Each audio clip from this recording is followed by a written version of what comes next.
Okay, what I'm going to show in this video is how to replace all three contact circuit boards. This is a Roland FP5. It's probably 10 years old. I was getting some keys that would intermittently sound or not. Sometimes you hit them, they sound. Other times you hit them, they don't. Replacing all three circuit boards with the contacts did cure that problem, and it also gave a new uniformity to the velocity sensitivity. All keys are much more equal, including the black keys. Okay, the only screws I'm taking out of this to open this up are these ones on the wood part right here, all along here. Hope I'm getting this on the camera. And down here, and one screw into the metal right there. That one I had to get, and that one. No other screws have to come off of this in order to open it. You'll see now that the top part of this will flip back. Okay, I got this top off here, so let's see what we're looking at here. You can see the top there, and there's that's what you see on the inside. There's the motherboard there, and the ribbon cable connecting to the key bed. If I look down at the end here, you can see what we're after here. This thing here, here's the actual contact boards where they're located. And you can kind of, hopefully this picks it up. And when you press the key, there is a little device here with a weighting on the end to give the weighting of the key, the proper weighting. And you can see it presses down on that lever. Here, right here is the contact being made. And if you notice, there's two contacts that gives you your velocity sensitivity. The difference, the pulse width that creates between the difference between those 2 points when one hits and the other will give you your volume. So anyhow, got to take all the screws off now of this along here in order to get this back off so we can get at that board. Okay, I went ahead and pulled the top of the piano off of this, so you can see these here. You just got two connectors like that I pulled out of the motherboard, and that way you can remove that whole piece and it doesn't get in the way. Now I can take these screws off and get this bottom off to get at those. These screws do finally in the end have to come off along this flange because it holds this board to that key bed, which is on the other side here. So you also have to remove those, and then the key bed will come loose. Okay, I removed these screws here on this thing, and as you can see now, this bottom piece of wood will completely come off from the key bed. Alright, 100% separated. And now you can see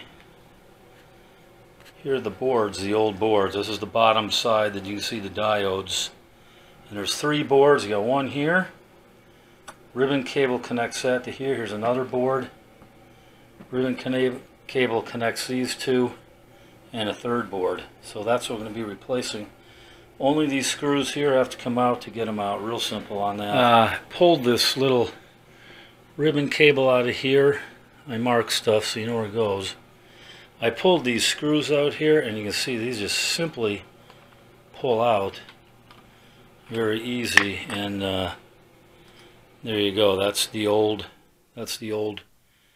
contact board right there. This is the new one I'm going to put in. Be real careful with these, all this ribbon cable stuff. If you crimp something, boy, you're going to be in trouble. The new boards are in. There's three of them. Here's 1, 2, 3, and I got the ribbon cable put back on, and here as well. And they go in pretty easy, not too eventful. So now from this point, it's really just a reverse procedure of putting things back together. There's really nothing else to. I put the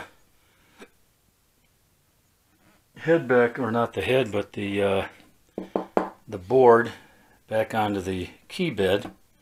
So I got these 8 screws in here. So I got that done. Now I'm going to go ahead and flip this over.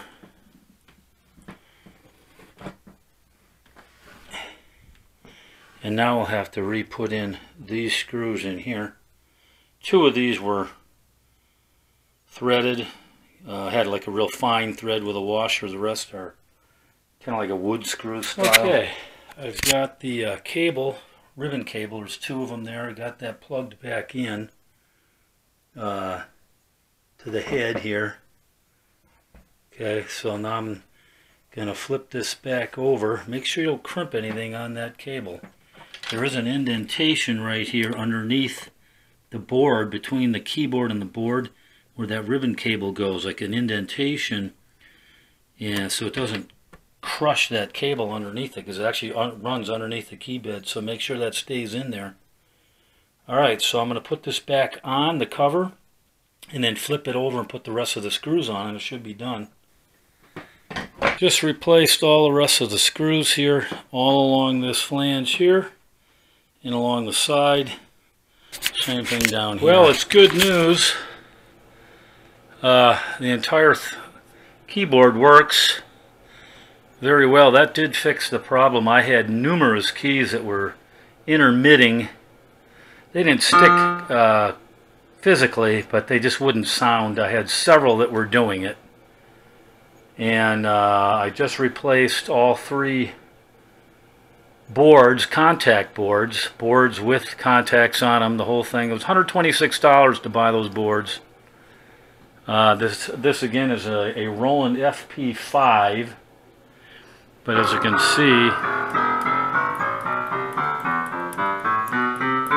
with my wobbly stand,